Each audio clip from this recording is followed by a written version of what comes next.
இல்ல நீ இல்ல உன் பொண்ணும் நிம்மதி இல்லாம வாழற மாதிரி பண்ணிடுவேன். என் பணம் என் கைக்கு இன்னும் 1 மாசத்துக்குள்ள வரணும். சொத்தை உன் பொண்ணு பேர்ல எழுதி வச்சிருக்க. அப்ப மீதி பணத்தை நீ தானே செட்டில் பண்ணணும். உன் முதலாளி உன்னை கொலை பண்றாரோ இல்லையோ, நான் உன்னை போட்டு தள்ளிடுவேன். 1 மாசம் டைம்.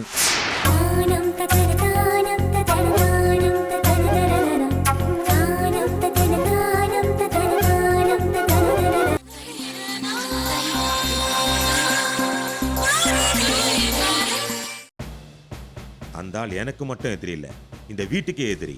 அதோட மாப்பிள்ளைக்கு நான் மட்டும்தான் மாமனாரா இருக்கணும், வேற யாரும் இருக்கக்கூடாது.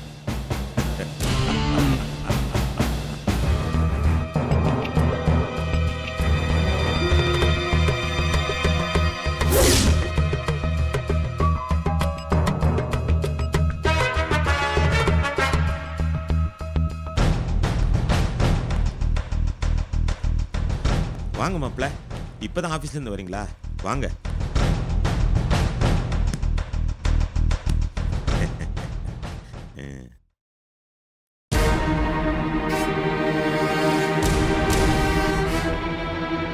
மாப்பிள்ள, யோ, உன் முன்னாடி தானே நான் உக்காந்துக்கிட்டு இருக்கேன்.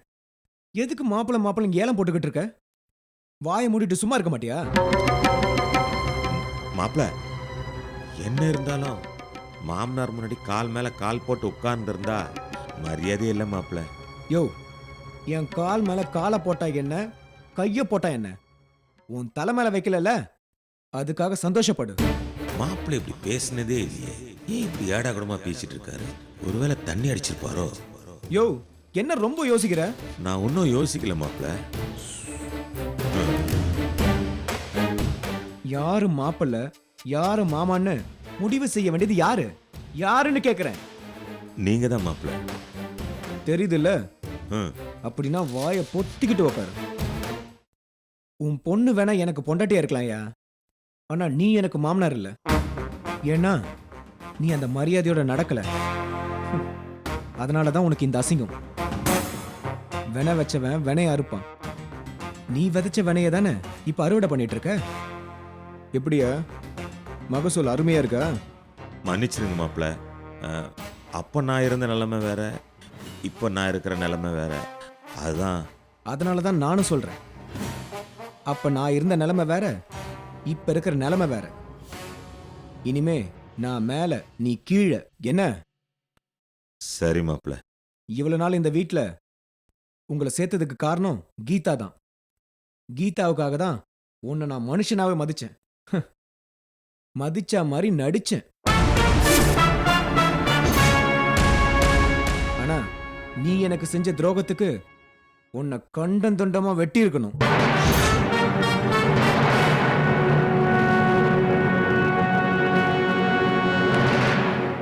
யோ பெரிய மனுஷா, உன் ஆசைப்படி எல்லாமே செஞ்சு முடிச்சிட்டல்ல, மரியாதையா உன் வீட்டுக்கு போற வழியை பாரு.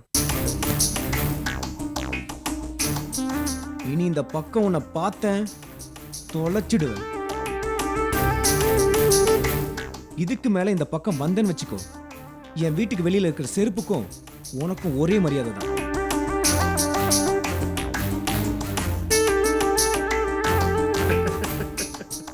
என்ன துரவேலு, கொலை சாஞ்ச வாழை மரம் மாதிரி தலை குனிஞ்சு உக்காந்துருக்க? ஒண்ணுமில்ல முதலாளி, சும்மாதான். இனிமேல என்ன செய்யலான்னு யோசிச்சுட்டு இருக்கேன். யோ, நீ யோசிக்கிறத பார்த்தா இனிமேல் என்ன செய்ய போறோம், எப்படி வாழ போறோம்னு யோசிக்கிற மாதிரில இருக்கு. ஆனா உன்னையா, இனிமேல் நீ நிம்மதியா வாழறது சந்தேகம்தான். 5 நிமிஷத்துக்கு முன்னாடி இருந்த துரவேலு வேற, இப்ப இருக்கிற துரவேலு வேற. என்ன நான் சொல்றது உண்மைதானே? என்ன முதலாளி பேசுறீங்க? 5 நிமிஷம் 10 நிமிஷம்னு கதை பேசிட்டு இருக்கீங்க. எவனோ ஒருத்தன் கீழே விழுந்தாலும் மீசையில மண் ஒட்டலன்னு சொல்ற மாதிரில இருக்கு நீ பேசிக்கிட்டு இருக்கிறது. ஏய், இவ்வளவு நேரம் மாப்பிள்ள உன்னை அடிச்சு துவைச்சு காய போட்டு தொங்க விட்டுக்கிட்டு இருந்ததெல்லாம் நான் பார்த்துக்கிட்டு தான் இருந்தேன். என்கிட்டயே நீ கதை விடுறியா? அத சொல்றீங்களா முதலாளி? மாப்பிள்ளை என்கிட்ட காமெடி பண்ணிட்டு இருக்க, வேற ஒண்ணும் இல்ல. ஓ, மாப்பிள்ள காமெடி பண்ணலையா, உன்னதான் காமெடியான ஆக்கிட்டு போயிட்டான். அது புரியாம நீ தான் என்கிட்ட காமெடி பண்ணிக்கிட்டு இருக்க. யோ துரவேலு, உன்னை பார்த்தாலே ரொம்ப பரிதாபமா இருக்கியா? யோ, ஆனாலும் நீ பயங்கர காரியவாதியா. எவன் அப்ப வீட்டு சொத்தை எடுத்து உன் பொண்ணு பேருக்கு எழுதி வச்ச? ஆ?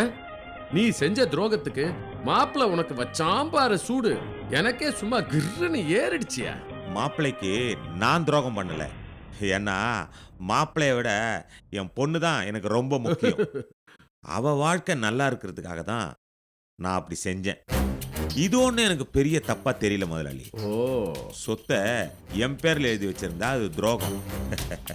அப்படிப்பட்ட துரோகம்லாம் எனக்கு செய்ய தெரியாது முதலாளி. அது உங்களுக்கு தான் கைவந்த கலை. உங்களுக்கும் நிச்சயமா தண்டனை ஒரு நாள் கிடைக்கும். ஏச்சி, வாய மூடு. என் வீட்டு சோத்தை தின்னுட்டு எனக்கே சாபம் விடுறியா? ஏய், எவன் சாபமும் என்னை எதுவும் செய்யாது. ஏன்னா எவனை நம்பியும் நான் இல்லை. யோ, பிச்சை போட்டவன் நானு. ஆனா என்ன ஏமாத்திட்டு மாப்பிள்ளன்னு கௌதம் பின்னாடி சுத்தினியே, என்ன ஆச்சு? துரவேலு, உனக்கு கேவலமா இருக்கோ இல்லையோ, ஆனா எனக்கு ரொம்ப கேவலமா இருக்கியா? உன்னை நம்பினா என்ன ஏமாத்தின, இந்த கௌதமை ஏமாத்தின, ஏ நீ தாலி கட்டின உன் பொண்டாட்டியே ஏமாத்தின. அதனாலதாயா உனக்கு இப்படி ஒரு ஏமாற்றம். அப்புறம் என்ன, பொண்ணை கட்டி கொடுத்தாச்சு. இனிமேல் கால் மேல கால் போட்டு சாப்பிடலான்னு நினைச்சுக்கிட்டு இருந்த போல இருக்கு. ஐயோ பாவம், ஒரு பிச்சைக்காரனை துரத்துற மாதிரி இல்ல ஒன்னு மாப்பிள்ள துரத்திட்டு போயிட்டாரு. முதலாளி என்ன இப்பதான் துரத்தி விட்டுருக்கு. ஆ, ஆனா உங்களை எப்போ துரத்தி கது மூடியாச்சு. ஆனா நீங்க தான் வெளியே போக மாட்டேன்னு சொல்லி அடம் பிடிச்சி இங்கே உட்கார்ந்துட்டு இருக்கீங்க. உங்களை விட நான் எவ்வளோ பரவாயில்ல. ஏய், சி, வாய முடியாது. இப்படி பேச உனக்கு வெக்கமா இல்ல? இந்த பாரு, மாப்பிள்ளை கிட்ட சொத்தை வாங்கும்போது உன்கிட்ட பணம் இல்லைன்னு சொல்லி என்கிட்ட பணத்தை வாங்கினல, அந்த பணத்தை தானே நீ அட்வான்ஸா கொடுத்த இல்லையா? ஆமா. பரவாயில்லையே, எங்க நான் பணமே கொடுக்கலன்னு சொல்லுவியோன்னு பயந்த. சொல்லிடுவியா? ம்ஹும். அந்த தைரியம் இருக்கா உனக்கு? இல்ல முதலாளி. ம், இப்ப எனக்கு அந்த பணம் வேணும். என்ன கேட்டீங்க? பணமா? ஆ, முதலாளி இப்ப என் நிலைமை என்னன்னு உங்களுக்கே நல்லா தெரியும். என்ன விரட்டி விரட்டி அடிச்சா கூட என்னால 10 ரூபாய் கூட திருப்பி கொடுக்க முடியாது முதலாளி. என்ன விளையாடுறியா? இந்த பாரு, என்னை பத்தி உனக்கு நல்லா தெரியும். பணத்தை கொடுக்கலன்னு வையு, உன்னை கொலை பண்ண கூட தயங்க மாட்டேன். முதலாளி என்ன கொல்ல போறீங்களா? கொல்லுங்க. நான் உயிரோட இருந்தாலாவது ஏதாவது ஒரு விதத்துல உங்க பணத்தை நான் திருப்பி கொடுப்பேன். ஆனா செத்து போயிட்டா உங்களுக்கு பணமும் வராது, உங்களுக்கு நிம்மதியும் கிடைக்காது. எனக்கு நிம்மதியெல்லாம் வேணாம், பணம் மட்டும்தான் வேணும். அதை மட்டும் கொடுக்குற வழியை பாரு. இல்ல நீ இல்ல உன் பொண்ணும் நிம்மதி இல்லாம வாழற மாதிரி பண்ணிடுவேன். என் பணம் என் கைக்கு இன்னும் 1 மாசத்துக்குள்ள வரணும். இல்ல என்ன நடக்கும்னு உனக்கே தெரியும். பணத்துக்காக இந்த ஆளு என்ன வேணாலும் செய்வான். இப்ப நான் அவனுக்கு எதிரின்னு தெரிஞ்சு எப்படி சும்மா இருப்பான்? எப்படியாவது மாப்பிள்ளை கிட்ட அட்வான்ஸ் பணத்தை வாங்கி இவன் முகத்துல தூக்கி எறியணும். இல்லைன்னா கொலை பண்ண கூட இவன் தயங்க மாட்டான்.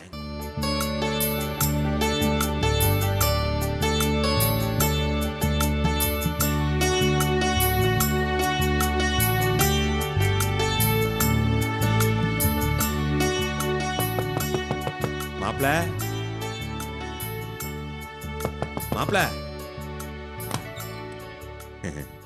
என்னய்யா பொண்ணை கட்டி கொடுத்த அப்ப மாதிரியா நடந்துகிட்டு இருக்க? என்னய்யா அவசரம் உனக்கு? நேரங்காலம் தெரியாம பெட்ரூம் கதவை தட்டிக்கிட்டு இருக்க? ரொம்ப அவசரம் மாப்பிள்ள. ரொம்ப அவசரம் ரோட்ல போக வேண்டியதானே? இங்க என்னய்யா வேணும்? ஐயோ மாப்பிள்ள, அவசரம்னா அந்த அவசரம் இல்ல மாப்பிள்ள. கொஞ்சம் பணம் வேணும் மாப்பிள்ள. பணமா? பணத்தை நீ கொடுத்து வச்சிருக்கியா இல்ல உங்க அப்பா கொடுத்து வச்சிருக்காரா? கதவை தட்டி கேக்குற? மாப்பிள்ள, நான் உங்ககிட்ட கொடுத்த அட்வான்ஸ் பணம் அது என் பணம் இல்லை மாப்பிள்ள. அது என் முதலாளி பணம் மாப்பிள்ள. அந்த பணத்தை இப்போ வேணும்னு கேட்குறாரு. அப்படி கொடுக்கலனா அவர் என்ன கொன்னுடுவேன்னு சொல்றாரு மாப்பிள்ள. தயவு செஞ்சு அந்த பணத்தை திருப்பி கொடுத்துருங்க. அந்த பணத்தை அவர் முகத்துல தூக்கி எறிஞ்சிடுற மாப்பிள்ள. இல்லைன்னா மூட்டை பூச்சி மாதிரி என் ரத்தத்தெல்லாம் உறிஞ்சிடுவார் மாப்பிள்ள. கோர்ட்ல நல்லவனுக்கோ கெட்டவனுக்கோ யாருக்கு வேணாலும் சாதகமா தீர்ப்பு அமையும். ஆனா கடவுளோட கோர்ட்டுல கெட்டவனுக்கு மட்டும்தான் தண்டனை கிடைக்கும். அப்படிப்பட்ட தண்டனை தான் உனக்கு கொடுத்துருக்காரு. இதே நிலைமையில சொத்தை நான் உங்ககிட்ட கொடுத்துட்டு சொத்தை கொடுன்னு எப்படியெல்லாம் அலைஞ்சேன். அதுக்கு தண்டனை தான் இப்ப நீ என்கிட்ட பணம் கொடுன்னு பிச்சை எடுக்கிற. சொத்தையும் கொடுக்காம பணத்தையும் கொடுக்காம எத்தனை வருஷம் என்ன அலைய வச்சு இழுத்தடிச்ச. எத்தனை நாள் உங்க பின்னாடி திரிஞ்சிருப்பேன்.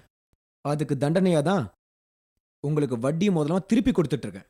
மாப்பிள, உங்களுக்கு ரொம்ப புண்ணியமா போயிடும். என்ன எப்படி வேணாலும் பழி வாங்கிக்கங்க. ஆனா இந்த விஷயத்துல தயவு செஞ்சு பணத்தை கொடுத்துருங்க. பணத்தை எப்படி திருப்பி கொடுக்க முடியும்? ஏன்னா சொத்து என் பேர்ல எழுதி வச்சிருந்தா நான் பணத்தை திருப்பி கொடுக்க முடியும். ஆனா சொத்தை உங்க பொண்ணு பேர்ல தானே எழுதி வச்சிருக்கீங்க. நானும் உங்களை மாதிரி தான் பணம் இல்லாத பிச்சைக்கார மாதிரி இருக்கேன். பணம் இருக்கிற ஒரே கோடீஸ்வரி உங்க பொண்ணு தான். இப்படி செஞ்சது நீங்க தானே. இப்படி நீங்களே என்கிட்ட வந்து பணம் கேட்கறது நல்லாவா இருக்கு? அட்வான்ஸ் பணத்தை மாமங்கிட்ட வாங்குவீங்களோ மச்சாங்கிட்ட வாங்குவீங்களோ அது எனக்கு தெரியாது. அதை பத்தி எனக்கு கவலையே இல்லை. நீங்க சொத்து வாங்கும் போது என்கிட்ட தானே வாங்குனீங்க. அது உண்மையா இல்லையா? வாங்கினது என்னமோ உண்மைதான் மாப்பிள. ஆனா ஆவணெல்லாம் எனக்கு வேண்டாம். வாங்கினது உண்மை. ஆனா அந்த சொத்தை எனக்கு நீங்க திருப்பி கொடுக்கல. இது உண்மையா இல்லையா? உண்மைதான் மாப்பிள. ஓகே, இப்போ எனக்கு நீங்க சொத்தை திருப்பி கொடுத்தா அட்வான்ஸ் பணத்தை நான் திருப்பி தரேன். அது எப்படி முடியும் மாப்பிள? சொத்தை தர முடியலன்னா பரவாயில்ல. ஆனா சொத்தோட மதிப்புல அட்வான்ஸ் மட்டும்தானே கொடுத்துருக்கு. மீதி பணத்தை எப்ப செட்டில் பண்ண போற? இப்படி சொன்னா நான் என்ன செய்வேன் மாப்பிள? எனக்கு உங்களை விட்டா யார் இருக்காங்க? யோ, உன் கூட நான் இருக்கேன்னு சொன்னா சொத்தை உன் பொண்ணு பேர்ல எழுதி வச்சிருக்க. அப்ப மீதி பணத்தை நீ தானே செட்டில் பண்ணணும். உன் முதலாளி உன்னை கொலை பண்றாரோ இல்லையோ, நான் உன்னை போட்டு தள்ளிடுவேன். 1 மாசம் டைம். ஏயா உன்னை மாதிரி மாக்கலாம் அறிவாளி மாதிரி காய நகர்த்துவீங்களா?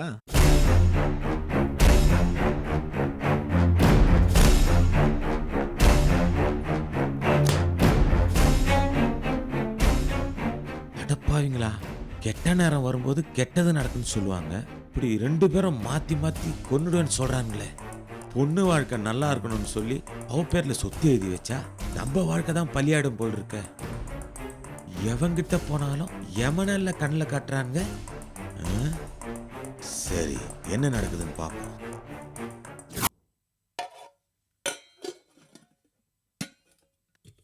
மடி கீதா,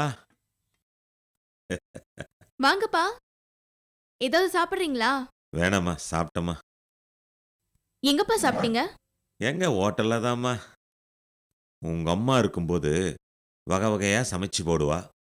நல்லா சமைச்சு போட்டாலும் சரியில்லைன்னு நான் அவளை திட்டுவேன். அவளும் முகம் சுளிக்காம சமைச்சு போடுவான். இனிமே நான் யார்கிட்ட போய் சண்டை போடுவேன்? நான் யார்கிட்ட போய் சாப்பிடுவேன்? இனிமே ஹோட்டல்ல எவன் எப்படி சமைச்சாலும் அதை தானம்மா நான் சாப்பிடணும். எனக்கு வேற வழியே இல்லையம்மா. அம்மா நினைப்பு வந்ததுனாலதான் உங்க முகம் இப்படி வாடி இருக்கா. சும்மாவா சொன்னாங்க பெரியவங்க, பக்கத்துல இருக்கும்போது நல்லவங்க அருமை தெரியாது, நல்லவங்க தூரமா போகும்போதுதான் கெட்டவங்களோட கொடுமை தெரியும். ஏம்மா, மாப்பிள்ள உன்னை நல்லபடியா தானம்மா வச்சிருக்காரு. கொடுமையெல்லாம் ஒன்றும் பண்ணலையே. என்னப்பா நீங்க மாமாவை பத்தி இவ்வளவு மட்டமா பேசுறீங்க? அவர் என்ன கொடுமைப்படுத்துறாருன்னு கேட்காதீங்க. நான் அவரை கொடுமைப்படுத்துறேனான்னு உங்க மாப்பிள்ளை கிட்ட போய் கேளுங்க. அவர் உன்னை நல்லாதாம்மா வச்சிருக்காரு, அது எனக்கு நல்லா தெரியும். ஆனா சொத்து உன் பேர்ல மாத்தி எழுதிட்டேன்ற கோபத்துல உன்னை அவரு கொடுமைப்படுத்துறாரான்னு கேட்டேன். என்னையும் கொடுமைப்படுத்துறாரான்னு கேக்குறீங்க? அப்ப மாமா உங்களை ஏதாவது கொடுமைப்படுத்துறாரா? அப்படியெல்லாம் ஒண்ணும் இல்லம்மா. அவரு கோபத்துல எதை சொன்னாலும் நான் கேட்டு தானம்மா ஆகணும். ஏன்னா நான் செஞ்சது தப்பு தானம்மா. தப்புனாலும் தப்பு சாதாரண தப்பு இல்லப்பா, உலக மகா தப்பு. எல்லார் முன்னாடியும் சொத்தை என் பேர்ல மாத்தி எழுதி வச்சிட்டீங்கன்னு தெரிஞ்சும் உங்க மாப்பிள ஒரு வார்த்தை கூட உங்களை பத்தி தப்பா பேசாம எல்லாரையும் சமாதானப்படுத்தி என்ன கல்யாணம் செஞ்சுக்கிட்டாரே. அப்படிப்பட்ட அவரு என்ன எதுக்குப்பா திட்டு போறாரு? எல்லாத்தையும் சேர்த்து தானம்மா மாப்பிள்ளை இப்ப என்ன வார்த்தையில சாகடிக்கிறாரு. இதெல்லாம் நான் எப்படிம்மா உங்ககிட்ட சொல்றது? ஏன்பா மௌனமா இருக்கீங்க? வேற ஏதாவது பிரச்சனையா? ஒன்றும் இல்லைம்மா, கௌதம்க்கு அட்வான்ஸ் கொடுத்த பணத்தை திருப்பி கொடுக்க சொல்லி சண்முகநாதன் தொல்லை பண்ணிட்டு இருக்காருமா. இதுதான் எனக்கு தலையாய பிரச்சனையா இருக்கு. இன்னும் எதுக்குப்பா அட்வான்ஸ் சொத்துன்னு பேசிட்டு இருக்கீங்க? உங்களுக்கு வேற வேலையே இல்லையா? வயசான காலத்துல கிருஷ்ணா ராமான்னு பாட்டு படிக்காம சொத்து பணம்னு பாடிக்கிட்டு இருக்கீங்க. உங்களுக்கெல்லாம் விஷயம் முடிஞ்ச மாதிரி தாம்மா தெரியும். ஆனால் என்னை பொறுத்த வரைக்கும் விஷயமே இப்போதாம்மா ஆரம்பிச்சிருக்கு. புலிவால் பிடிச்ச கதையாயிடுச்சுமா என் கதை. நான் வேணா மாமா கிட்ட பேசட்டுமா? வேணாம்மா, நீ யாரையும் எதையும் கேட்க வேணாம்மா. இப்போ என் கதையே வேற மாதிரி ஆயிடுச்சுமா. உட்கார்ந்தா தப்பு, நின்னா தப்புன்னு சொல்லிக்கிட்டே இருந்தா நான் என்னம்மா பண்ண முடியும்? நான் செஞ்ச தப்புக்கு ஒரு கத்தி கழுத்துக்கு வந்தா தாங்கிக்கலாம், ஆனா 2 கத்தி இல்லம்மா இப்போ வந்திருக்கு. என்னப்பா சொல்றீங்க? உங்க அம்மா இருந்த வரைக்கும் நான் ரொம்ப சந்தோஷமா தாம்மா இருந்தேன். அவ போன பிறகு வீடு வீடு மாதிரி இல்லம்மா, என்னமோ மாதிரி இருக்கு. வீட்டில் எங்க போய் நின்னாலும் அவ ஞாபகமாவே இருக்கு. இன்னும் சொல்லப்போனா எனக்கு பைத்தியம் பிடிக்கிற மாதிரி இருக்குமா. நீங்க ரொம்ப பாவம் பண்ணிருக்கீங்க, அதான் உங்களுக்கு இப்படிலாம் நடக்குது. அம்மா ரொம்ப புண்ணியம் பண்ணிருக்காங்க, அதான் அவங்க நிம்மதியா போய் சேர்ந்துட்டாங்க. இதுல இருந்து தெரிஞ்சுக்கோங்கப்பா, கடவுள் இருக்காங்கன்னு. ஏம்மா இப்படி ஆளாளுக்கு பேசி என்னை சாகடிக்கிறீங்க? நானா தப்பு செஞ்சேன்? அந்த சண்முகநாதன் தப்பு செஞ்சான், அவனுக்கு துணையா இருந்தேன். அது தப்பா? தப்பு பண்றவனுக்கும் தப்பு பண்றவனுக்கு துணையா போறவனுக்கும் ஒரே தண்டனை தான்ப்பா. உங்க முதலாளி தப்பு செஞ்சாரு, அதுக்கு தண்டனையா அவரோட பொண்ணு மோகனா இறந்துட்டாங்க. நீங்க தப்பு பண்ணீங்க, அதுக்காக அம்மா இறந்துட்டாங்க. பாத்தீங்களா, நான் சொன்ன மாதிரி 2 பேருக்கும் ஒரே மாதிரியான தண்டனை. தப்பு பண்ணும்போது அடுத்தவங்க பட்ட வலியும் வேதனையும் தான்ப்பா நீங்க இப்ப பட்டுட்டு இருக்கீங்க. முற்பகல் செய்யின் பிற்பகல் விளையும்னு வள்ளுவர் சும்மாவா சொல்லிருக்காரு? ஏம்மா, நீ சொல்றத பார்த்தா தப்பு செஞ்ச நான் ஒருத்தன் தான் சந்தோஷமா வாழ்ந்தேன். உங்களுக்காக தானமா அந்த தப்பே செஞ்சேன். இப்படிலாம் சொல்றதே ரொம்ப தப்புப்பா. நாங்களே உங்களை தப்பு செஞ்சு பணம் சம்பாரிச்சிட்டு வர சொன்னோம். எனக்கு தெரியாது நீங்க என்ன தப்பு செய்றீங்கன்னு, ஆனா அம்மாவுக்கு தெரியும். அதனால்தான் அம்மா உங்ககிட்ட அடிக்கடி சண்டை போட்டாங்க. ஆனா நீங்க அம்மாவை மதிக்கவே இல்ல, அம்மா சொன்ன பேச்ச கேட்கவே இல்ல. இதுல எங்க தப்பு நடந்துச்சுன்னு எனக்கு புரியவே இல்ல. என்னமோ பம்மா, பழி ஒரு பக்கம் பாவம் ஒரு பக்கம்னு சொல்லுவாங்க. ஆனா பழியும் பாவமும் இப்ப என் பக்கத்துல இருக்குது நினைக்கும் போது எனக்கே ரொம்ப வேதனையா இருக்குமா. சரி, நான் வரேம்மா.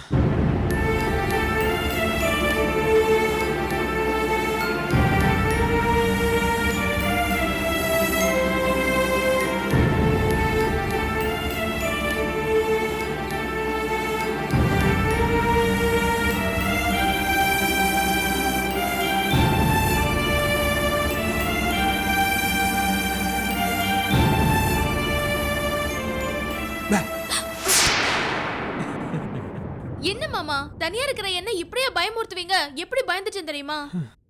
நீ பயந்து என்னை கட்டி பிடிப்பே நினைச்சேன். நான் நினைச்சதுதான் எதுவுமே நடக்கல.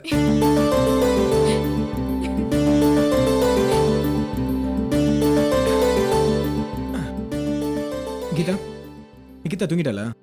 தூங்கிட்டேன் மாமா. ஓ அப்படியா?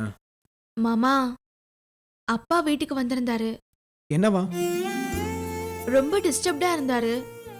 அவரையும் மீறி எதேதோ பேசிட்டு இருந்தாரு. பார்க்கவே ரொம்ப பாவமா இருந்துச்சு. நான் வேற சும்மா இல்லாம நீங்க செஞ்ச பாவத்துக்கு இப்பதான் உங்களுக்கு தண்டனை கிடைச்சிருக்குன்னு சொன்னேன். இன்னும் அவருக்கு வேதனை அதிகமாயிடுச்சு. என்னம்மா நீ? பாவம் உங்க அப்பா, அவரை போய் இப்படி பேசலாமா? அவரை விட்ட நமக்கு யார் இருக்கா? இந்த மாதிரி பேசுறது எனக்கு ரொம்ப கஷ்டமா இருக்கு. உங்க அப்பாவும் அம்மாவும் எத்தனை வருஷம் ஒன்னா வாழ்ந்திருக்காங்க.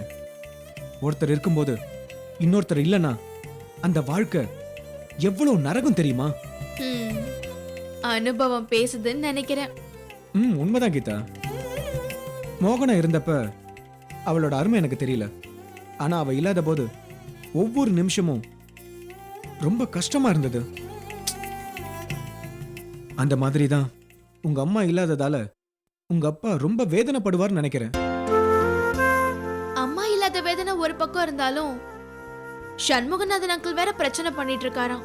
அப்படியா? என்ன பிரச்சனை? என்கிட்ட ஒன்னும் சொல்லலையே. வேற என்ன பிரச்சனை?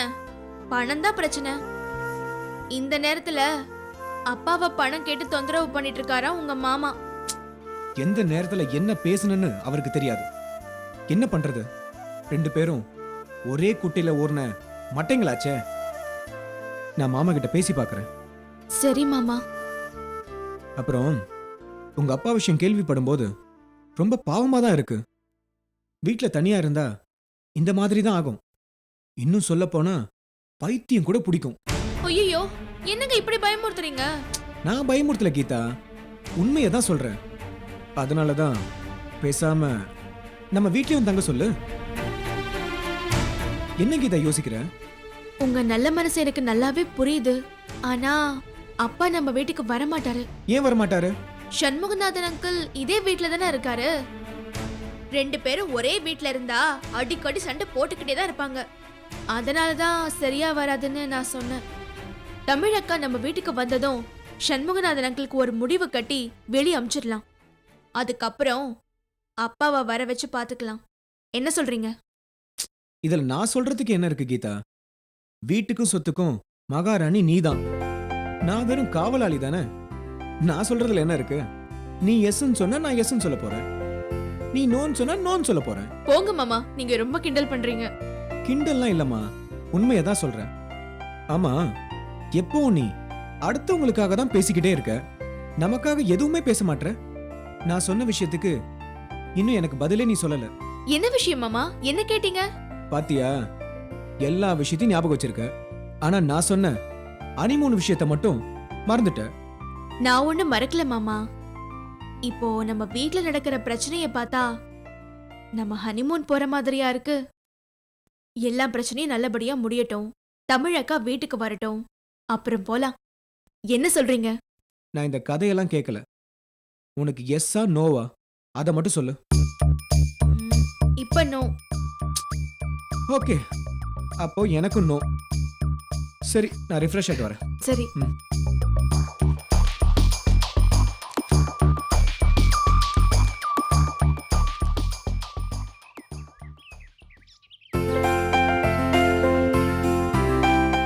எப்போ வர சொன்னேன், இந்த மாப்பிள்ளை இன்னும் வரவே இல்லை. சொன்ன நேரத்துக்கு வரணும். இல்லைன்னா என்னால் வர முடியலன்னு சொல்லணும். மாமா, வாங்க மாப்பிள்ளை வாங்க. என்ன மாமா, நான் வரத்துக்கு லேட் ஆயிடுச்சுன்னு என்ன திட்டிட்டு இருந்தீங்களா? இல்லை மாப்பிள்ளை, உங்களை போய் நான் ஏன் திட்ட போகிறேன்? நீங்கள் என்ன மாதிரி வேலை வெட்டி இல்லாதவரா ஃபோன் பண்ணது வந்து நிற்கிறதுக்கு? சரி வாங்க, அங்கே எங்கேயாவது உட்காந்து பேசுவாங்க. உட்காருங்க மாப்பிள்ளை. மாமா, ஆ? எதுவா இருந்தாலும் வீட்லயே உட்காந்து பேசியிருக்கலாம்ல. என்ன இது லவர்ஸ் மாதிரி பார்க்குக்கு வர சொல்லியிருக்கீங்க? இல்லை மாப்பிள்ளை, இந்த விஷயத்தெல்லாம் வீட்டில் பேசவே முடியாது. ஏன்னா உங்கள் அத்தை எல்லாத்துக்கும் முட்டுக்கட்டை போடுவா. சரி மாமா, என்ன விஷயம் சொல்லுங்க.